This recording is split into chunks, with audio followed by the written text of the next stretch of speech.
Halo guys. Di sini aku Tama. Aku Selmi, aku Vina, aku Anggun, aku Siva. Di sini kami akan mempersembahkan drama pendek tentang pasar modal lanjutan. Simak terus video kita ya.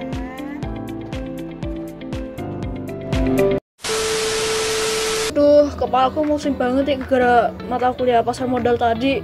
Sama, ternyata tadi dosennya bahas derivatif. Tak kirain tadi bahas soal turunan matematika. Aku juga belum kebayang sih derivatif itu apa. Derivatif itu produk turunan dari aset lain, misalnya kayak saham, obligasi, sama indeks. Biasanya bentuknya option sama futures. Oh, itu bukan untuk semua orang, itu hanya untuk para investor yang udah paham sama risiko pasar. Tapi kenapa sih orang-orang pada main derivatif? Bukannya itu ribet sama berisiko ya? Nah, itu karena derivatif bisa dipakai buat hedging. Jadi investasi utama nggak terlalu rugi kalau tiba-tiba harga pasar berubah. Berarti kayak kita pakai payung pas hujan gitu ya, nggak bikin kering sepenuhnya, tapi juga nggak basah gitu. Betul. Berarti bisa buat cari untung ya? Bisa, tapi itu udah masuk ke ranah spekulasi sih. Kalau salah langkah rugi besar. Makanya kalau belum paham, mending coba saham kalau ke reksadana dulu. Boleh. Terus kalau mau belajar analisisnya, mending mulai dari mana? Nah, itu tergantung yang mana dulu. Soalnya ada dua, yang satu pendekatan fundamental sama yang satu pendekatan teknikal. Nah, fundamental tuh dilihat dari kondisi perusahaan, laporan keuangan, sama prospek bisnis kan? Kalau yang teknikal lebih dilihat ke grafiknya sama kapan waktu yang tepat buat kita beli. Oh, yang grafiknya kayak roller coaster itu ya? Oh, berarti pasar modal tuh bukan cuma buat gaya-gayaan ya, tapi buat orang yang udah siap mental dan siap ilmu. Nah, benar, investasi itu emang ada resikonya, tapi juga ada peluangnya. Nah, itu yang sering disebut risk return trade-off.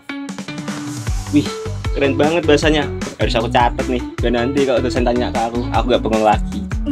Oke, kalau gitu kita bikin kelompok aja gimana? Setuju, sama ini timnya harus lengkap dulu, sama minum air dingin biar nambah semangat. Oke, setuju. Ini saya akan menyampaikan studi kasus dan kesimpulan dari pembahasan kita tadi di taman.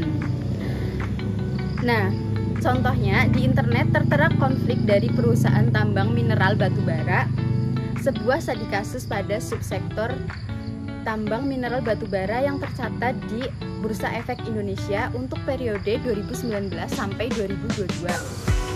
Membahas bagaimana perusahaan mengambil keputusan hedging. Ada beberapa variabel-variabel seperti ukuran perusahaan, likuiditas, volatilitas arus kas, leverage yang mempengaruhi apakah sebuah perusahaan tersebut menggunakan hedging atau tidak. Nah, kesimpulannya dari sini kita belajar bahwa pasar modal bukan cuma sekedar untung dan rugi, tapi tentang memahami resiko dan cara berpikir bijak. Instrumen lanjutan seperti derivatif bukan untuk menakuti, tapi untuk melindungi. Seperti perusahaan yang pakai hedging, investor pun harus siap dengan ilmu dan strategi. Karena investasi bukan hanya sekedar cepat kaya, tetapi tentang sabar dan paham arah yang dituju.